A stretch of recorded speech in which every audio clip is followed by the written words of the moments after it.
Տիկին Գայանեն իր սրտում երկու ցավ ունի։ Պայթյունի վայրում որդին էր եւ դստեր ամուսինը։ Փեսան հուղարկավորված է Երևանում, իսկ որդուց 1 տարի է որևէ տեղեկություն չունի։ Պայթյունի հետևանքով 22 հոգու ճակատագիր շարունակում է անհայտ մնալ։ Если я скажу, что эту боль я перенесла и спокойно переношу, это будет неправда. Եթե ասեմ, որ այս ցավին դիմացել եմ ու հանգիստ եմ դիմացել, ճիշտ չի լինի։ Պարզապես ես կյանքում այսպիսի կանոն ունեմ. իմ ցավը չեմ սիրում ուրիշին փոխանցել։ Իմ ցավը իմն է։ Դա իմ ընտանիքի, իմ երեխաների, ամուսնու ցավն է։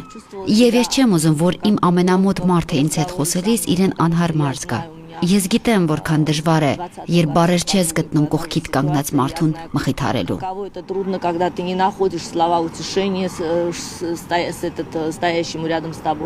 Վարելիքի պահեստի պայթյունը 2023-ի սեպտեմբերին հայաթափվող Արցախի խորը վերքին նոր աղ էր, որ ցավեցնում է մինչև այսօր։ Զոհվածների բացակայության հետ ոչ մեկ չի կարողանում համակերպվել։ Սփոփում է համոզմունքը, որ նրանք չէին ուզում թողնել Արցախը, որ նրանք հավերժ մնացին Արցախում։ Եկինինք Արցախ, խմինք ընջիրա, սրտդ հուվանա, ցավես նմանա